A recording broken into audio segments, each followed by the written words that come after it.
Hello दोस्तों, अपन पढ़ रहे थे 8th क्लास की मैथ्स का चैप्टर नंबर 7 घन एवं घनमूल, जिसकी अपन प्रश्नावली 7.1 पिछली क्लास में कर चुके थे। आज अपन पढ़ने वाले हैं प्रश्नावली 7.2, जिसके क्वेश्चनों का अपन हल करते हैं। तो देखो इसका फर्स्ट क्वेश्चन क्या है। फर्स्ट क्वेश्चन है, अभाज्य गुणनखंड विधि द्वारा निम्नलिखित में से प्रत्येक संख्या का घनमूल ज्ञात कीजिए। ये अपन को इसमें 10 संख्याएं दे रखी हैं। 10 संख्याओं को अपन को अभाज्य गुणनखंड विधि द्वारा घनमूल ज्ञात करना है। तो अपन पिछली वाली प्रश्नावली वर्गमूल और इसमें घनमूल में अभाज्य गुणनखंड काफ़ी कर चुके हैं। तो उसके आधार पर वर्गमूल ज्ञात करने के लिए अपन 2-2 के जोड़े बना लेते हैं और घनमूल ज्ञात करने के लिए अपन 3-3 के जोड़े बना लेते हैं। तो इसमें 10 सवाल दे रखे हैं। मैं इसमें टप कुछ क्वेश्चन आपको करवा देता हूँ, ठीक है दोस्तों। तो देखो इसके अंदर, इसमें पहले के अंदर जो 3rd नंबर का क्वेश्चन है 10,648 का अपन को अभाज्य गुणनखंड विधि द्वारा घनमूल ज्ञात करना है। तो दोस्तों अपन इसका अभाज्य गुणनखंड करते हैं। तो देखो इसके अंदर आप देखो, इसके अंदर लास्ट के अंदर क्या है, सम संख्या 8, तो 2 का भाग जाएगा। अब 2 का भाग देते हैं तो दोस्तों देखो कितनी बार जाएगा, 5 3 2 4, 5324 बार। ठीक है दोस्तों, आपको ये डायरेक्ट नहीं करना आता है तो आप इसको रफ में आप 2 का भाग दे के देख सकते हो। ठीक है, फिर लास्ट में सम संख्या है तो फिर 2 का भाग जाएगा। कितनी बार जाएगा देखो, 2 6 6 2, 2662 बार। ठीक है, लास्ट में फिर से 2 है तो 2 का भाग जाएगा, सम संख्या है तो इसमें आएगा देखो 1 3 3 1। ठीक है दोस्तों, अब देखो, अब ये है जो इसके अंदर लास्ट के अंदर क्या है, विषम संख्या है। विषम संख्या है तो 2 का भाग तो जाना ही नहीं है। तो अब देखते हैं 3 का जाएगा कि नहीं जाएगा, इसका योग करके देखते हैं। देखो 1 3 4 3 7 8, 8 में अगर 3 का भाग नहीं जाता है तो इस संख्या में भी 3 का भाग नहीं जाएगा। तो 3 का देने की कोशिश ही नहीं करनी है। फिर अपन 4 का तो देते ही नहीं है, क्योंकि 2 का फिर 2 4 6 8 10 किसी का नहीं जाएगा। 5 का भाग उसी में जाता है जिसमें लास्ट में 5 हो का एक अंक, इसमें तो 1 है तो 5 का जाना ही नहीं है। अब अपन क्या करते हैं, 7 का भाग देने की ट्राई करते हैं। तो दोस्तों देखो इसके अंदर 7 का भाग भी पूरा नहीं जाता है, क्योंकि शेषफल 1 बच जाता है। फिर अपन इसके अंदर 9 का नहीं देंगे, क्योंकि 3 का नहीं जाए तो 9 का भी नहीं जाएगा, 10 का भी नहीं जाएगा। अपन 11 का भाग ट्राई करते हैं। तो 11 का देखो कितनी बार जाएगा, 23 11 22 1 121 बार। तो इसके अंदर किसका भाग जाएगा, 11 का भाग जाएगा। और कितनी भाग जाएगा दोस्तों, इसका भाग जाएगा 121। अब 121 में आपको पता ही है 121 तो 11 का वर्ग है, सिर्फ 11 का ही भाग जाता है। कितनी बार, 11 बार। और 11 में सिर्फ 11 का ही भाग जाएगा। तो ठीक है दोस्तों, अब अपने पास ये जो अभाज्य गुणनखंड की संख्याएं प्राप्त हुई है, इधर देखो कितनी, 2 कितनी बार है, 3 बार। 11 कितनी बार है, 3 बार।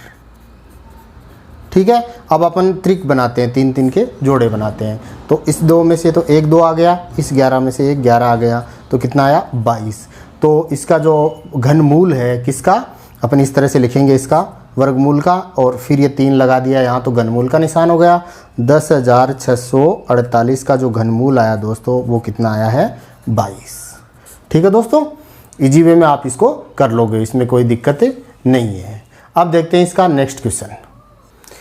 इसका 5वां क्वेश्चन है 15,625। तो 15,625 का दोस्तों अपन घनमूल ज्ञात करेंगे अभाज्य गुणनखंड विधि द्वारा। तो देखो 15,625, अब देखो लास्ट में विषम संख्या है तो 2 का भाग नहीं जाएगा। 3 का भाग जाएगा कि नहीं जाएगा, इसका देखने के लिए हम इन संख्याओं का योग करते हैं। 5 और 1 6, 6 6 12, 12 और 5 12 और 2 14 और 5 19, 19 आ रहा है। तो 19 में 3 का भाग नहीं जाता तो इस संख्या में भी 3 का भाग नहीं जाएगा। अब तो फिर 4 का नहीं देंगे, अब 5 का भाग इसमें जाएगा, क्योंकि लास्ट में 5 है तो 5 का भाग 100% जाएगा। देखो कितनी बार जाएगा, 3 1 2 5। ठीक है दोस्तों, अब देखो, अब इसमें 2 का तो जाना ही नहीं, क्योंकि लास्ट में 5 विषम संख्या है। फिर इसके अंदर योग करके देखते हैं, 3 और 1 4, 2 6 और 5 11, 11 में 3 का भाग नहीं जाता तो इसमें नहीं जाएगा। तो एट फाइनली इसमें क्या जाएगा, 5 का भाग जाएगा। तो देखो कितनी बार जाएगा, 30 10 625। ठीक है दोस्तों, फिर 5 आया तो 2 का नहीं जाएगा, 3 का, 6 2 8 5 13, 13 में 3 का भाग नहीं जाता तो इसमें नहीं जाएगा। फिर अपन को 5 का जाएगा। ठीक है दोस्तों, 5 का कितना जाएगा, देखो 1 2 5 125 बार। ठीक है, फिर इसके अंदर किसका भाग जाने वाला है, 2 का नहीं जाएगा, 3 का भी नहीं जाएगा, तो 5 का ही जाएगा। कितनी बार जाएगा दोस्तों, 25 बार। फिर 25 में किसका भाग जाएगा, 5 का, सिर्फ 5 का ही जाता है, 5 और 1। ठीक है दोस्तों, तो अपने पास ये आ गए अभाज्य गुणनखंड। अब अभाज्य गुणनखंड में 5 कितनी बार आया, 6 बार आया। तो 1 2 3 4 5 6, 3 3 का अपन ने त्रिकोण का बना दिया। अब देखो इस 5 की जगह एक 5 आ गया, इस 5 की जगह एक 5 आ गया, तो कितना आया, 25। तो अपन दोस्तों लिखेंगे 15,625 का जो घनमूल है वो अपने को प्राप्त हुआ है 25। ठीक है दोस्तों, अब देखते हैं इसमें एक और टफ क्वेश्चन देख देते हैं।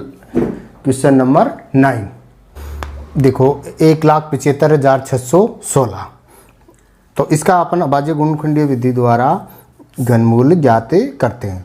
तो देखो दोस्तों कैसे करेंगे, 1,75,616, लास्ट में कितना, 6 सम संख्या है तो 2 का भाग जाएगा। कितनी बार जाएगा, देखो 8 7 8 0 8 बार।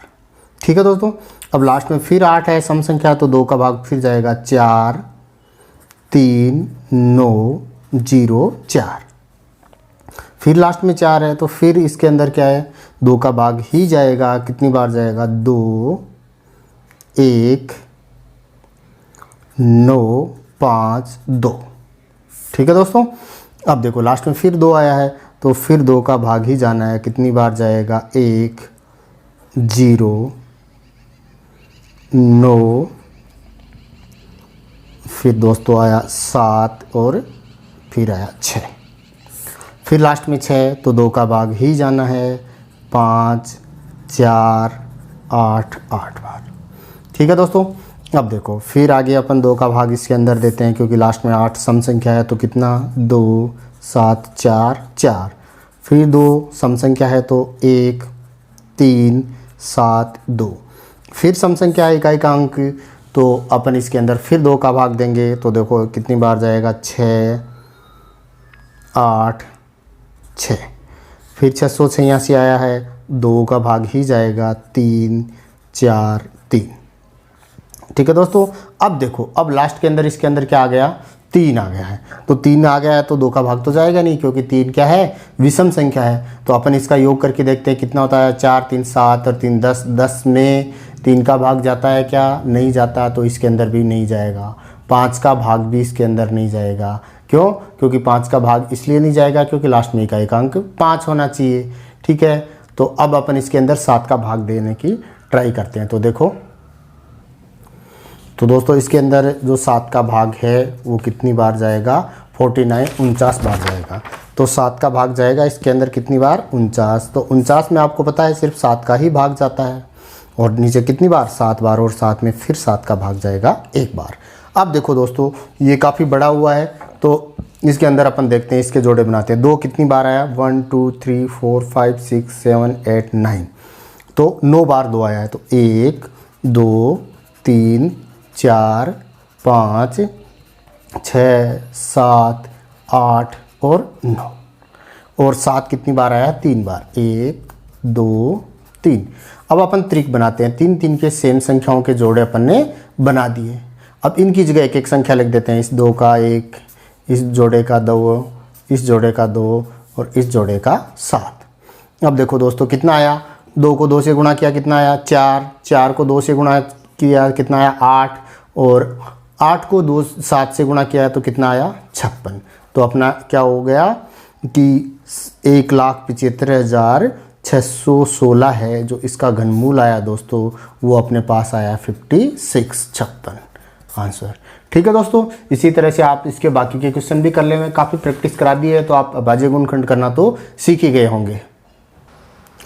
अब देखो दोस्तों इसका सेकंड क्वेश्चन, बताइए सत्य है या असत्य, यानी दिए गए कथन सत्य हैं या असत्य हैं। देखो पहला कथन है, किसी भी विषम संख्या का घन सम होता है, यानी कोई भी अपन विषम संख्या लेते हैं और उसका घन करते हैं तो वो सम संख्या आता है। तो आता है कि नहीं आता है, जैसे अपन लेके देख लेते हैं। फर्स्ट वाली लेके जैसे 3 ही लेके देखते हैं। 3 का अपन घन करते हैं, यानी 3 गुणा 3 गुणा 3, तो कितना आया दोस्तों 9, और 9 को 3 से गुणा किया 27। तो ये देखो विषम संख्या है और ये भी विषम है। एक और ट्राई कर लेते हैं, जैसे मैं 5 लेके देख लेता हूँ। 5 का घन करते हैं 5 गुणा 5 गुणा 5, तो कितना आया 25 और 125। तो ये 5 विषम था, इसका घन भी क्या आया है, विषम संख्या ही आया है। तो दोस्तों पहला जो अपना है वो कथन असत्य हो गया, क्योंकि किसी भी विषम संख्या का घन होता है वो विषम संख्या ही होता है, सम संख्या नहीं होता है। ठीक है। इसके अलावा सेकंड, एक पूर्ण घन 2 शून्यों पर समाप्त नहीं होता, यानी पूर्ण घन संख्या है वो 2 शून्य पर समाप्त नहीं होती। अब जैसे 2 शून्य पर समाप्त होने वाली संख्या अपन देखते हैं, जैसे 100, तो 100 किसी संख्या का घन है क्या, नहीं है। ये 10 का वर्ग है, 10 गुणा 10 कितना हुआ 100, तो अपने क्या हुआ, किसी का घन नहीं है। तो दोस्तों 2 अंकों पर सिर्फ वर्ग समाप्त होता है, घन समाप्त नहीं होता है। तो ये कथन इसका सत्य है, क्योंकि ये भी यही कह रहा है कि 2 शून्य पर घन समाप्त नहीं होता है। अब देखो तीसरा, यदि किसी संख्या का वर्ग 5 पर समाप्त होता है तो उसका घन 25 पर समाप्त होता है। इसको देखो करके देखते हैं। जैसे 5 ही लेते हैं अपन, 5 का अपन घन करते हैं, तो 5 का घन अपन ने ऊपर भी किया था, यहाँ देखो फिर से कर लेते हैं। कितना आएगा 5 का घन 25 और 125, ठीक है। और इसका वर्ग कितना आया है, 5 का वर्ग हुआ है वो हुआ है 5 गुणा 5 25। तो इसने कहा कि किसी 5 संख्या का जो अपना वर्ग है वो 5 पर समाप्त होता है तो घन 25 पर समाप्त होगा। तो ये तो सही आ रहा है, लेकिन एक से नहीं, अपन एक से अधिक करके देखते हैं। देखो अब मैं दूसरा करता हूँ, 15 का करके देखता हूँ। पहले अपन 15 का वर्ग करते हैं। 15 का वर्ग कर यानी 15 गुणा 15, तो दोस्तों कितना आया, 15 को अपन ने 15 से गुणा किया तो अपना वर्ग जो आया है वो कितना आता है 225। फिर अपन क्या करते हैं दोस्तों, 15 का घन करते हैं। तो देखो इसका वर्ग 5 पे समाप्त हो गया।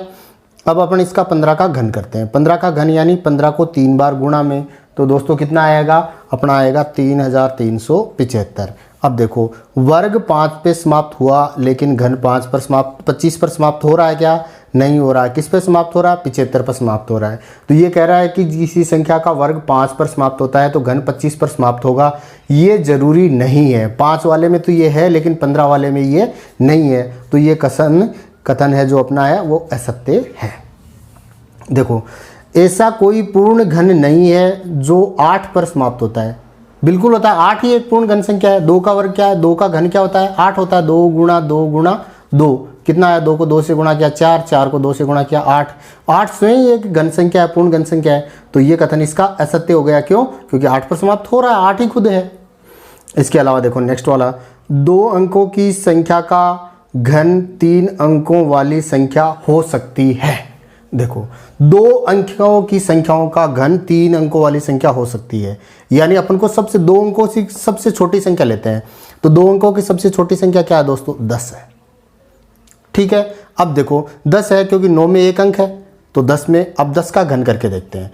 10 का अपन ने घन किया 10 गुणा 10 गुणा 10, 10 को 10 से गुणा किया कितना आया दोस्तों 100, और 100 को 10 से गुणा किया तो कितना आया 1000। अब देखो 1000 में कितने अंक है, 1000 में 1 2 3 4 अंक है।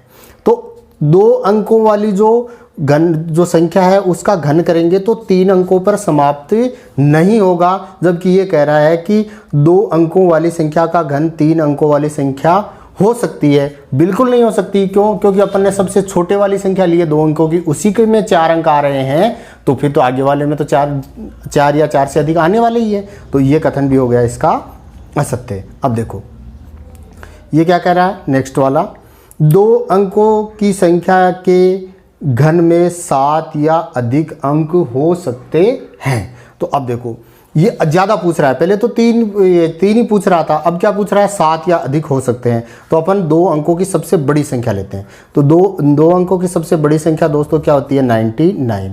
तो अपन को 99 को 3 बार लिखना है गुणा में। ठीक है दोस्तों। अब अपन क्या करते हैं 99 को 99 से गुणा करते हैं। ये तो गुणा अपन को करके देखना पड़ेगा क्योंकि अपने इतनी बड़ी संख्या कभी याद रहती नहीं है। तो मैं अभी 99 को 99 से गुणा करता हूँ। तो दोस्तों कितना आया 81 8 81 और 89, ये सेम 18 9 9801। ये तो क्या हुआ, 99 को 99 से ही गुणा किया तब आया है, तो ये तो सिर्फ 99 का वर्ग हुआ है। अब देखो इसका घन, यानी 99 को किससे गुणा करना है अपन को, 9801 को फिर 99 से अपन को गुणा करना है। तो दोस्तों कितना आएगा, देखो 9 0 72 का 2 और 7 81 और 7 88। अब देखो दोबारा 9 से करेंगे तो यही सेम संख्या आने वाली है। कितना आया, 9 9 2 10 1 8 8 16 17 1 9। देखो दोस्तों इसके अंदर कितनी संख्याएं प्राप्त हुई है, इसके अंदर अपने पास में संख्या प्राप्त हुई है 1 2 3 4 5 6। ये क्या कह रहा है कि 2 अंकों की संख्या के घन में 7 या अधिक अंक हो सकते हैं। तो 7 या अधिक अंक नहीं हो सकते, क्योंकि ये 99 2 अंकों की जो संख्या है सबसे बड़ी वो 99 है, और उसका वर्ग भी 6 संख्या पर ही समाप्त हो रहा है दोस्तों। तो 6 संख्या पर समाप्त हो रहा है तो 7 अंक हो ही नहीं सकते। तो ये कथन भी अपना हो गया असत्य। ठीक है, अब देखते हैं, एक अंक वाली संख्या का घन एक अंक वाली संख्या हो सकता है। देखो एक अंक वाली संख्या ले लो, अपने पास एक ही ले लेते हैं। एक का घन क्या आता है, एक का घन आएगा 1, तो हो सकता है एक अंक वाली की संख्या 1 पर समाप्त। फिर 2 का भी देख लेते हैं, 2 का भी देखो एक अंक में ही समाप्त होता है। कितना आया, 8। तो एक अंक वाली संख्या का घन एक अंक हो सकता है, बिल्कुल हो सकता है दोस्तों। तो देखो ये अपना कथन हो गया सत्य। तो इस तरह से अपना ये हो गया दूसरा क्वेश्चन। अब देखो इसका तीसरा क्वेश्चन, थर्ड। देखो आपको ये बताया जाता है कि 1331 एक पूर्ण घन है। क्या बिना गुणनखंड किए आप यह अनुमान लगा सकते हैं कि इसका घनमूल क्या है? इसी प्रकार 4913, 12167 और 32768 के घनमूलों का अनुमान लगाइए। तो इसमें अपन क्या करते हैं दोस्तों, बिना अभाज्य गुणनखंड किए हुए ही अपन घनमूलों का अनुमान लगाएंगे कि इसका घनमूल क्या होगा। तो देखो ये अभाज्य गुणनखंड के अलावा घनमूल प्राप्त करने की एक विधि है जिसमें अपन को अनुमान लगाया जाता है। तो ये देखो इसको करके दिखाता हूं मैं। देखो इसने अपने पास तीसरे क्वेश्चन में 4 संख्याएं दी है, इसको अनुमान के आधार पर अपन को घनमूल निकालना है। तो इसको आराम से समझो, देखो कैसे करना है। सबसे पहले अपने पास जो संख्या दी है इसने दी है 1331। ठीक है, अब देखो तो इसके अंदर आपको क्या करना है कि इकाई के अंक से लेकर आपको 3-3 के जोड़े बनाते हैं। जैसे अपन भाग विधि में, जैसे भाग विधि द्वारा अपन वर्गमूल ज्ञात करते हैं तो 2-2 के जोड़े बनाते हैं, तो अपन घन के अंदर हमेशा 3 के जोड़े बनाते हैं। तो पहला 3 का जोड़ा बन गया, दूसरा बन गया 1, दूसरी जो संख्या बचेगी जो ही बनेगी। अगर 3 है तो उसका जोड़ा बन जाएगा, अगर 2 है तो भी बन जाएगा, 1 है तो भी बन जाएगा, 4 है तो 3 का फिर जोड़ा बन के फिर 1 का जोड़ा बन जाएगा। तो अपने पास इसमें क्या बचे हैं दोस्तों, 2 जोड़े बने हैं, एक तो 3 संख्या का और एक 1 संख्या का। अब आपको इसका देखो घनमूल कैसे निकालना है। तो देखो इसमें अपने पास एक तो है 331, क्या है 331, और एक अपने पास है 1। ठीक है, अब इसमें 300 पहले वाले जोड़े में आपको देखना है कि लास्ट के अंदर इकाई का अंक क्या है। तो लास्ट के अंदर इकाई का अंक क्या है दोस्तों, 1 है। तो 1 इकाई का अंक किसके घन में आता है? आपको मैंने 1 से 10 तक की जो संख्याएं बताई थी घन, उसका याद करने के लिए, तो आपने याद किया होगा, नहीं भी याद है तो देखो अपन 1 से 10 संख्याओं के जो घन ज्ञात करते हैं उसमें इकाई का अंक केवल और केवल 1 में ही आता है। तो इसमें इकाई का अंक क्या आएगा, 1। ठीक है, अब देखो इधर क्या है 1, और 1 है वो किसका घन है, 1 का ही घन है, तो इसकी जगह भी आ जाएगा 1। तो दोस्तों अपने पास क्या हो गया, 1331 का जो घनमूल है वो क्या आएगा, 1 यानी 11। ठीक है, अब इसी तरह से सेकंड जो इसमें दूसरी संख्या दे रखी है 4913, तो पहली 3 संख्याओं का इकाई दाई सैकड़ा का एक जोड़ा और लास्ट वाली संख्या का एक जोड़ा। तो अपने पास 2 संख्याएं प्राप्त हुई, 913 और 4। अब देखो इसमें 913 में इकाई का अंक क्या है दोस्तों, 3 है, तो इकाई का अंक 3 किसके घन में आता है? देखो इसमें इकाई का अंक 3 है जो अपने आ रहा है इस 1 में, जो किसका है? 7 का घन है। तो अपन क्या लिखेंगे इसकी जगह? 7। अब देखो 4 है, वो किसका घन है? 4 किसी का घन नहीं है, क्योंकि 1 का घन क्या होता है दोस्तों? 1। देखो 1 का घन क्या होता है? 1। और 2 का घन क्या हो जाता है? 8। तो 8 तो ज़्यादा संख्या हो गई, बड़ी हो गई, तो अपन बड़ी तो कर ही नहीं सकते। तो अपने पास क्या है? 4। तो 4 का घन 2 का घन भी नहीं हो सकता, तो अपन क्या करेंगे? 2 का घन नहीं हो सकता, तो उससे छोटे वाली 1 करेंगे। ये बात आई समझ में? 4 है, वो किसी का घन नहीं है, तो अपन देखते हैं कि 1 का घन क्या है? 1। 2 का घन क्या है? 8। तो 8 तो 4 से ज़्यादा हो जाएगा, तो अपन को इससे पहले वाली संख्या लेनी पड़ेगी 1। तो दोस्तों अपने पास जो आएगा वो क्या आएगा? 4913 का जो घनमूल है वो आएगा 1 और 7 यानी 17। ठीक है दोस्तों। अब देखो नेक्स्ट वाला, अपने पास इसमें अपन 2 जोड़े बनाते हैं, पहली 3 संख्याओं का 1 जोड़ा, लास्ट वाले का 1 जोड़ा। तो अपने पास संख्या आई 12 और 167। ठीक है दोस्तों। अब देखो, अब 7 है वो किसके घन में आता है? देखो 7 है वो दोस्तों 3 के घन में आ रहा है, बाकी किसी के घन में नहीं आ रहा। तो किसके घन में आता है? इकाई का अंक 7। तो इकाई का अंक 7 होता है, वो 3 के घन में आता है। ठीक है दोस्तों। अब देखो, अब 12 है, तो 12 देखो किसका घन है? 12 किसी भी संख्या का घन नहीं है।